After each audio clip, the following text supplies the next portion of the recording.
back. It has been fun watching ourselves in the break cam. I'm glad I don't have the chat in front of me because I'm charging my thing, but it was fun. I hope you guys enjoyed it. We have lots of stage combat training. What does it mean in the comments when there's something that's black?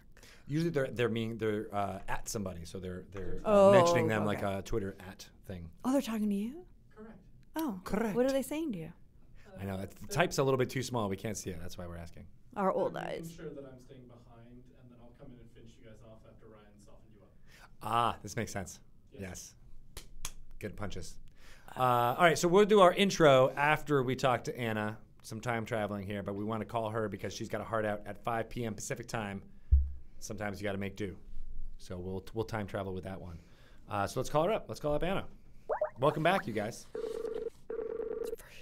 It's freezing.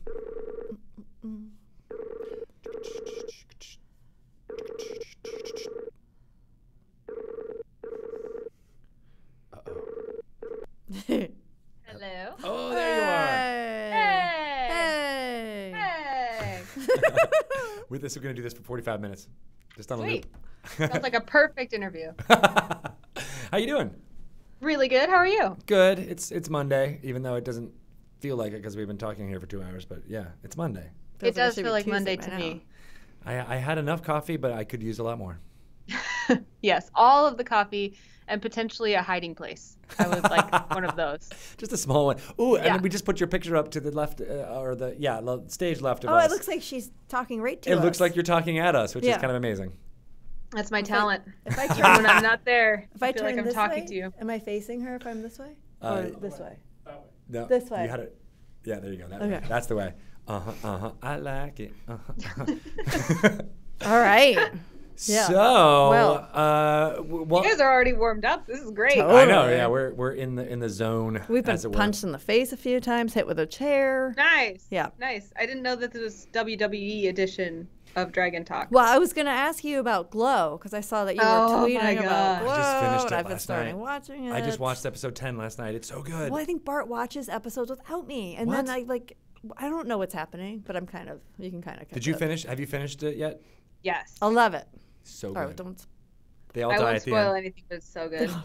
Well, Bart was also watching the documentary about those women. That's also on Netflix, and that's also very good. Very good. I have yet to watch that, but it's definitely on my list. I'm really excited to watch it. Maybe that's why we were so aggressive today, because we've all been watching the show. Maybe.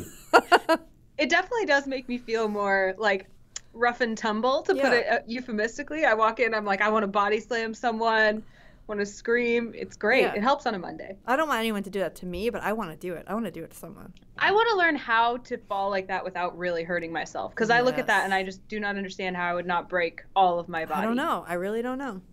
I don't either. And I think you've got the perfect outfit, Anna, which I've seen you with the jumpsuit, the red jumpsuit that you have. Yep. I think that'd be perfect for wrestling.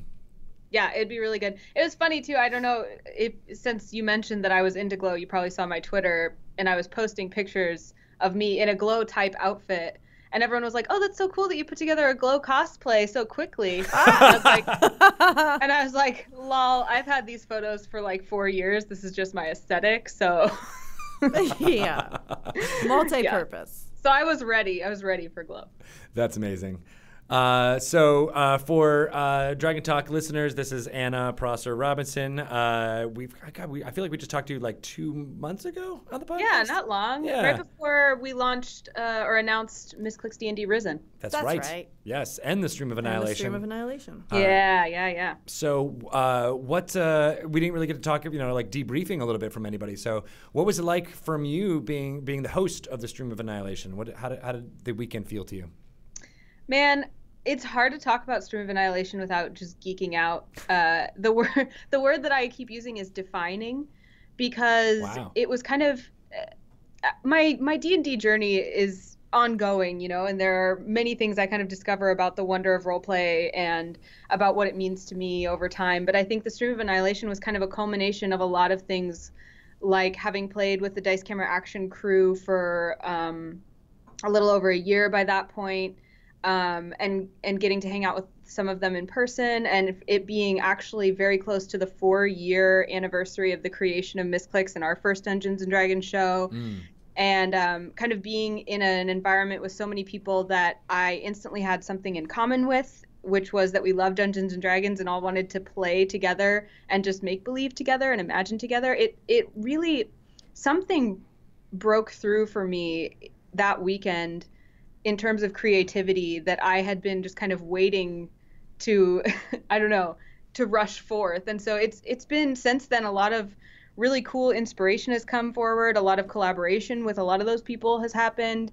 And I can't say enough how cool of an event it was and what a privilege it was to be the host, because I kind of got the excuse to talk to absolutely everybody. Right.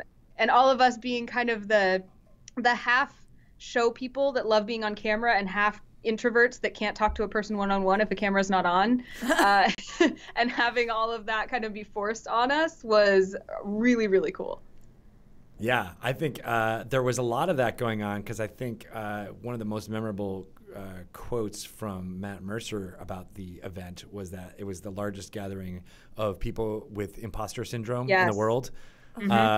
And I don't. For those of you who don't know, that's like the idea that like you have success in your chosen realm or world that you just can't believe is true, like in a certain way, right? Like they're like that. I must be some imposter that people think I am important for some reason. I'm just playing Dungeons and Dragons in this case, And the feeling that you're faking it, basically, that you're finding success, but if people knew who you really are or that you were really unworthy, then you wouldn't have that success. And all the stuff that you were talking about, that so many of the people feel like they're extroverts in their characters, but they're actually introverts. As far as that was probably the most time I've talked to someone, for 48 hours straight. It was like a nonstop social interactions, which can be really draining on people who don't do that normally. And everybody was doing it because they felt like they were in a safe place. They were with people who had the same thoughts and needs and desires and problems that they do. Yeah, and who genuinely wanted to express support and encouragement for other people's creativity, too. I think, and there was no one that was, threatened by or bored by or any of those negative things by anyone who wanted to explain a cool story or character that happened in their D&D game, or who wanted to talk about a project that it inspired or how it had helped them get through a hard time in their life. And those are things that I think when you're talking to someone who maybe hasn't played Dungeons and Dragons before, it's hard to get them to understand how cool and how important that is. So talking to so many people who just get it and would encourage me to tell them those stories was very, very encouraging and inspiring. And it helped me kind of break through this idea of like, it's okay to talk about these things because people want to hear them, Yeah. That's what I thought was cool. I mean, so much of it I liked. I loved hearing like the squeals when people would like recognize one another or finally get to meet face to face. But also, there's no. It didn't appear that there's no competition between these groups, even though like everybody, like you're all kind of doing the same thing.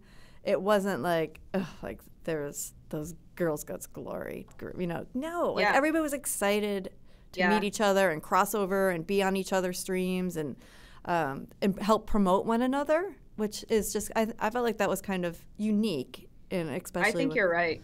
A lot of we were theater majors. We know what actors can be like sometimes, and there wasn't any of that. And especially on streams where, a lot of our livelihoods are wrapped up in the success of our content, and so it's very easy to fall into this idea that if someone's doing something similar to you, they're stealing viewers or something like that from you. And I hate that mentality, and it's so hard to fight. And I think you're right that this group was characterized by not a single person acting or saying or doing anything along those lines. In fact, I had so many people invite me to come play with them and invited so many people to come play with me, and those things are coming to fruition. In fact, I haven't actually said this out loud to anyone, but here you go, exclusive. Exclusives. Exclusives. I'm headed to LA this weekend. I'm going to play with Maze Arcana on Sunday. That's great. Yeah. So I just hit them up. I was like, "Were you guys serious? Because I'm coming and I'm going to come play with you." And they were like, "Sweet."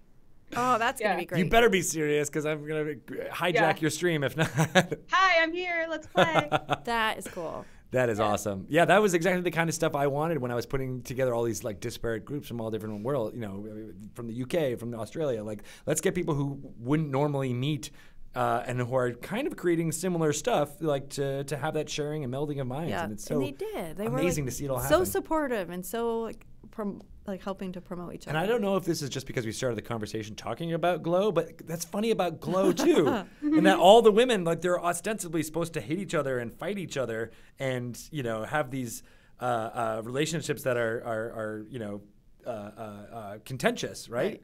That's the whole theater of it is. But what struck me about that show was that they were a community. They wanted they were building each other up. They had birthday parties for each other and things like that. Like, I don't know. So basically, the Stream of Annihilation was our Glow, is what I'm trying to say. Yeah, and I mean, it's characteristic of a small community of people doing things they love, that they encourage each other to keep doing that thing they love. But I think what impresses me even more about this community is that I feel like I get support, encouragement, and kindness from those people, even outside of Dungeons and Dragons, on social media and things. We're all kind of, now that we've met in person, especially, there's a lot of that joking around together, or, I'll post something that I made and people will be like, that's really cool. Good for you. Keep doing things like that. It's great that you're creative, just these encouraging messages. And I think that's kind of been my goal this year, is to spend more time being encouraging and being around encouraging people, and doing things creatively that grow from that encouragement. So it's been really, really cool. Nice. Oh, good. Well, thank you so much. I think your hosting and Kelly's hosting was a big part of, and that was Kelly Link, of course, who's in D&D Risen, Misclicks D&D Risen as well. And that was a big part of it too, is that you guys were not just these, hired guns to come in and talk about a game. Like, you are part of the community. Yeah, and, your enthusiasm was genuine when you would hear about some of these new initiatives.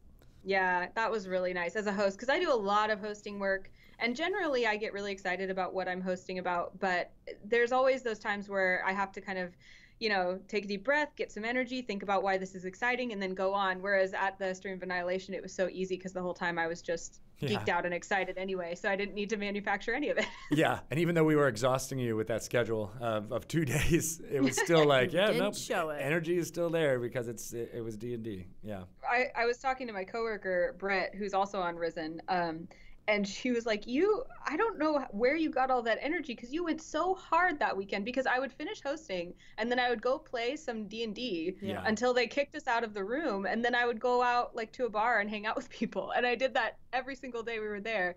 And I generally don't have that kind of I can't burn that hot for an entire weekend, but I did.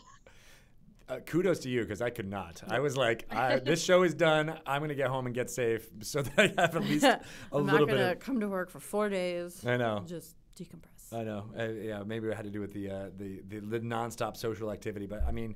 Well, and you guys were doing a lot of coordination leading up and during, so I understand. I was more like a drop in, freak out, and leave, where you guys had to slow burn that thing, It's true. But one of the highlights for that whole weekend was your episode of Dice Camera Action, which kind of started it off. And it kind of set the tone for what D&D storytelling can really be.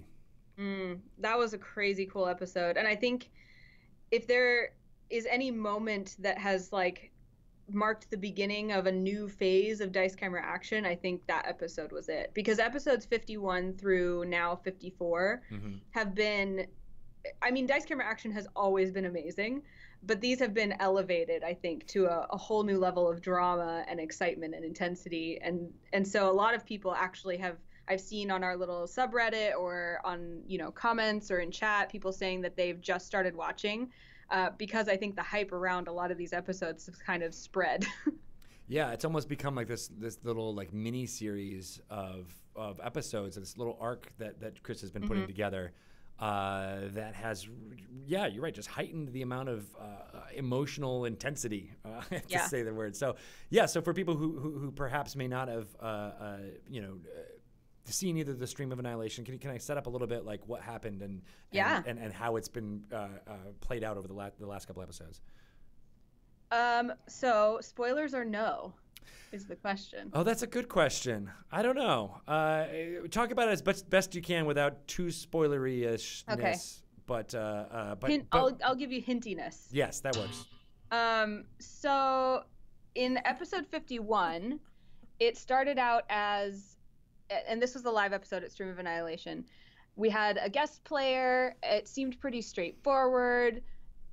We got into kind of a really cool battle, and it was a very successful battle, which is really weird if you know the Waffle Crew. We kind of had like some really good coordination, but then there was a big reveal at the end of that episode that put into sharp focus that the players, or that the characters rather, were going to have to make some really tough decisions, and that those tough decisions were going to be life or death for those characters. And there have been decisions now after that episode that have led to very much so life or death consequences for many characters in the show. And the way that the characters are dealing with those consequences in their internal emotional monologues, as well as in their relationships with each other, as well as finding themselves kind of surrounded by enemies and friends, old and new, is leading to what I think will be a very explosive episode 55 tomorrow. Ooh. Yeah. Whoa. That's for me, the defining kind of image of it was at the end. Again, I'm trying to be hinty and not doing it, but like, just I wanted to kind of talk about what that moment meant for you at the end when Chris Perkins, the DM, gave you this choice, essentially gave Evelyn this choice, and I don't know if you did it. I think you did it on purpose, but you put your head in your hands. And then you put the blonde wig that you were wearing, kind of strands of it over the front of you. Mm-hmm. Was that on purpose? It wasn't not on purpose, but it was fully overcome in the moment. I mean, it was like